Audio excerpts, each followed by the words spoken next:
घर का बंटवारा। अरे विनोद, तूने हलवाई को सारा सामान तो दे दिया है ना? अक्षय की शादी में कोई कमी नहीं रहनी चाहिए। आखिर सबसे छोटा भाई है तुम सबका। हाँ माँ, आप चिंता मत करो, मैं पूरा ध्यान रखूंगा। मंगल बेटा, तूने तो कहा था कि फूल का ऑर्डर दे दिया है, यहाँ तो फूल पहुँचे ही नहीं। अब क्या बहू की विदाई के बाद फूल आएंगे? माँ, मैंने अभी बात की है फूल वाले से, वो रास्ते में ही है। आप किशोर भैया से क्यों नहीं कहती कुछ करने को? किशोर पहले ही मेरे बताए काम कर रहा है। पास के सभी रिश्तेदारों और मोहल्ले वालों को कार्ड वही तो देकर आया था। रिसेप्शन के लिए हॉल भी उसी ने बुक किया था। टेंट कुर्सी वालों को भी तो वही देख रहा है।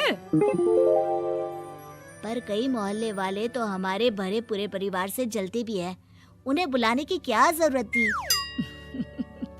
बेटा, शादी ब्याह में तो बुलाना ही पड़ता है, नहीं तो लोग क्या कहेंगे।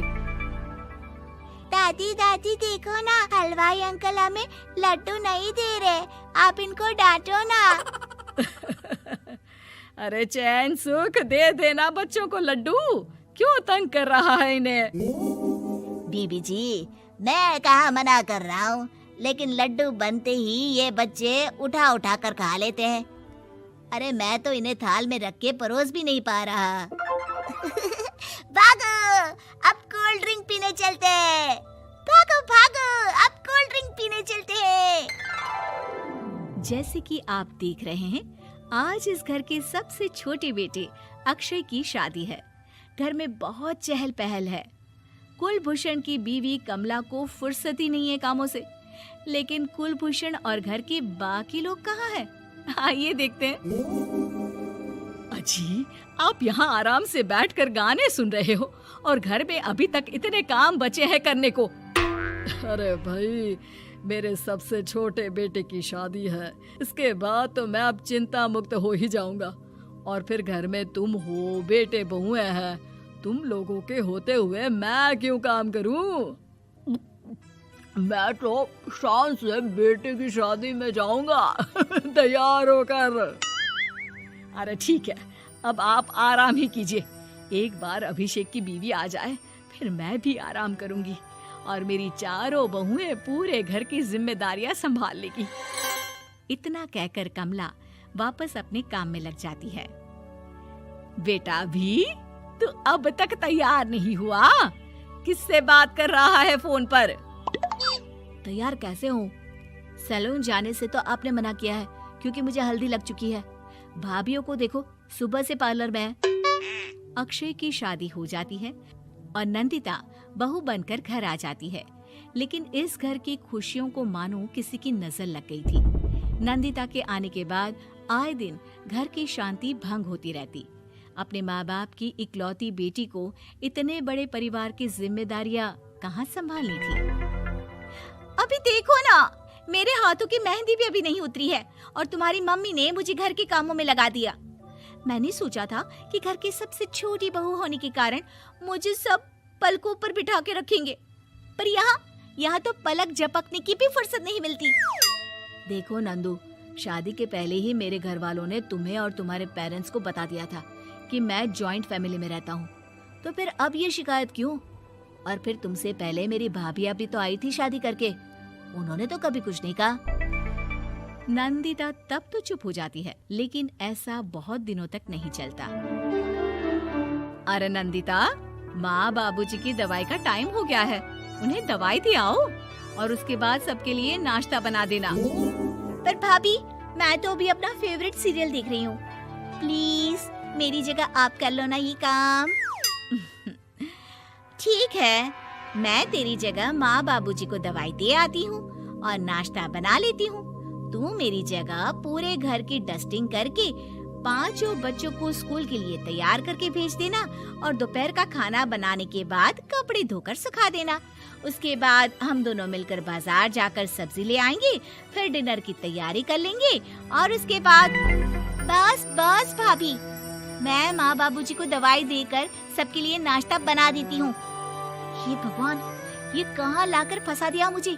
मेरे घर में तो गिनती की 8 रोटियां और 2 सब्जी बनती थी और नाश्ता निपट जाता था। यहाँ तो रोटियों का ढेर और सब्जियाँ बड़े बड़े पतीलों में बनानी पड़ती है। नाश्ता बनते बनते लंच का टाइम हो जाता है और लंच बनते बनते डिनर का।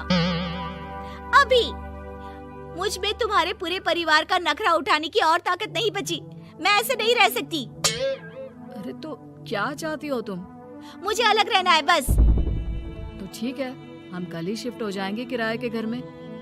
इतना बड़ा घर होते हुए हम किराए पे क्यों रहेंगे? ना जी ना, घर में ही दीवार खड़ी करो अपने हिस्से के आगे। घर के साथ साथ घर की खुशियों में भी दीवार खींच जाती है। ऐसे ही कई महीने बीत जाते हैं और नंदिता माँ बन जाती है। बच्चे के आने से अभिषेक के कंधों पर खर्चों का बोझ आ पड़ता है।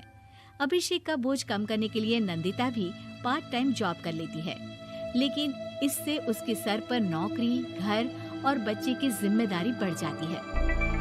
नंदिता, ये क्या है? तुमने घर भी ठीक से साफ नहीं किया, ना ही मेरे कपड़े धुले हैं। चिंटू के बाल भी कटवाने जाना था, देखो उसके बाल कितने बढ़ गए हैं। अरे करती क्या हो पूरा दिन तुम? मैं करती क्या हूँ?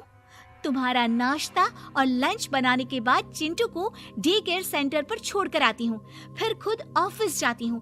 पूरा दिन काम करके आने के बाद बिना आराम किए बाजार से सब्जियाँ लेकर आती हूँ, घर आकर खाना बनाती हूँ, चिंटू को देखती हूँ और क्या करूँ मैं? तो किसने कहा था अपने सर पर इतने काम लेने को? मत जाओ ऑफिस। ऑफिस जाए बिना घर के खर्चे कहाँ से पूरे होंगे? चिंटू की डे केयर का खर्च, उसके लिए बेबी फूड का खर्च, प्रेस वाले का खर्च, ये सब तुम्हारी सैलरी से होता नहीं है। अगर परिवार से अलग नहीं होती तो इतनी मुसीबतें नहीं उठानी पड़ती तुम्हें परिवार के साथ मिलकर काम करने में दिक्कत थी, लेकिन काम तो अब भी बहुत है तुम्हारे सर पर। चिंटू को भी डे केयर भेजने की जरूरत नहीं पड़ती। उसको गोद में खिलाने के लिए दादा दादी और घर के सभी बड़े होते। उसके साथ खेलने के लिए उसके भाई बहन भी होते। मेरे तीनों बड़े भाइयों के बच्चे भी बड़े हुए हैं, लेकिन बिना महंगा बेबी फूड खाए, क्योंकि मेरी माँ और भाभियाँ बहुत अच्छे से जानती है कि बच्चे को क्या खिलाना चाहिए। बिजली के बिल जैसे खर्चे भी सब मिलकर बांट लेते थे। लेकिन तुम्हें तो सबसे अलग रहने में ही मजा आता है, तो अब शिकायत क्यों करती हो? बस करो अभिषेक, बस करो। मैं मानती हूँ कि मैं गलत थी। मेरे एक गलत फैसले ने हमें बिल्कुल अकेला कर दिया है सबसे। एक घर में होते हुए भी हम बाकी परिवार से अजनबियों की तरह रह रहे हैं। अभिषेक और नंदिता की सारी बातें घर के बाकी लोगों को सुनाई दे रही थी। तभी कमला बोल पड़ती है। अरे नंदिता बहू, किसने कहा कि तुम अकेले हो? तुम्हारा इतना भरा पूरा परिवार है ना तुम्हारे साथ। हम तो बस ये चाहते थे कि तुम अपनी गलती समझ जाओ।